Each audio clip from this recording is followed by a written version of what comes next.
हाय, मेरा नाम राजा कनौजिया है और आप मेरा यूट्यूब चैनल राजा कनौजिया ही देख रहे हैं। आज आप सबको बताने वाले हैं जो भी मेरे दिव्यांग शिक्षक हैं या नियोजित हैं और वह बिहार विद्यालय परीक्षा समिति पटना के द्वारा जो विशिष्ट शिक्षक नियमावली 2023 के नियम 4 के परिप्रेक्ष्य में सक्षमता परीक्षा द्वितीय के आवेदन करना चाहते हैं तो ध्यानपूर्वक इस वीडियो को देखेंगे ताकि उनको समझ में आए कि दिव्यांग कैटेगरी से भरेंगे तो मुझे भविष्य में कोई दिक्कत होगा या नहीं होगा या किस कैटेगरी से भरें। तो सबसे पहले इस नोटिस में जो बात बोला गया है यह चीज़ मैं आपको बता देता हूँ। देखिए, सबसे इस नोटिफिकेशन में सबसे नीचे आइएगा तो आपको कुछ बॉक्स में एक चीज़ मिल जाएगा। देखिए, ये जो बॉक्स है ना, ये जो बॉक्स है, इस बॉक्स में क्या बोला गया है आप यहाँ देख सकते हैं।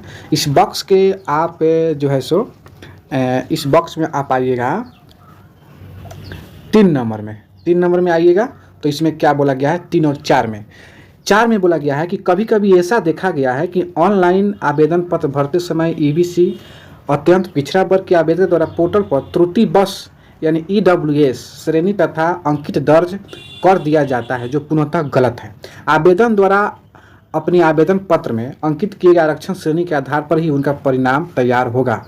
उक्त के आधार पर ही जिला आवंटन का निर्धारण किया जा सकता है। त्रुटिपूर्ण आरक्षण श्रेणी अंकित किए जाने की स्थिति में उनका परीक्षा परिणाम एवं जिला आवंटन प्रभावित हो सकता है। यानी अगर आप गलत श्रेणी आरक्षण श्रेणी से आवेदन करते हैं, अगर आप पास भी हो जाते हैं, आपका जिला आवंटन भी हो जा रहा है, फिर भी आपको जो है सो निष्क्रिय यानी आपको गलत तरीके से श्रेणी कोटि भरने के लिए आपको जो है सो आपके परीक्षा को निरस्त कर दिया जाएगा यानी अनवैलिड कर दिया जाएगा।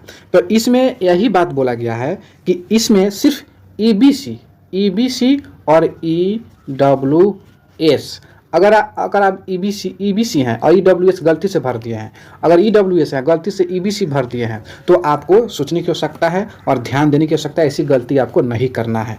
लेकिन इसमें दिव्यांगता कैटेगरी का कोई जिक्र नहीं है, लेकिन मैं अपने सूत्रों के हवाले से खबर निकाला हूं, उसमें यह पता चला है कि अगर आप नियोजित शिक्षक हैं 2021 में या 2022 में नियोजित छठा चरण या 5वां चरण या 2003 से कभी भी बहाल हुए हैं दिव्यांग कैटेगरी से, तो आप दिव्यांगता श्रेणी में ही सक्षमता परीक्षा का फॉर्म फिल कीजिएगा और उसी श्रेणी में आरक्षण का लाभ लीजिएगा। आपको कोई दिक्कत और परेशानी नहीं होगा। लेकिन बहुत ऐसे दिव्यांग शिक्षक हैं जो यह बोल रहे हैं कि सर, जब मैं बहाल हुआ था उस समय मैं दिव्यांग था, लेकिन अब मैं दिव्यांग नहीं हूँ, तो क्या मैं दिव्यांगता श्रेणी से फॉर्म फिल करूँ या जनरल कैटेगरी से? तो दोस्तों, मैं आपको बता दूँ कि अगर इस तरह का आपके पास प्रॉब्लम है तो दिव्यांगता में दिव्यांग सर्टिफिकेट पर आपको टेम्पोररी लिखा होगा यानी अस्थायी दिव्यांगता। अगर अस्थायी दिव्यांगता के आधार पर नौकरी लिए हैं और अभी जनरल कैटेगरी से फॉर्म फिल कर रहे हैं तो कोई दिक्कत नहीं है,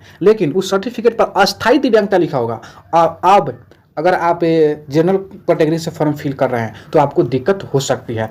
कब दिक्कत होगा? तो वह डॉक्यूमेंट्स वेरिफिकेशन के समय दिक्कत होगा।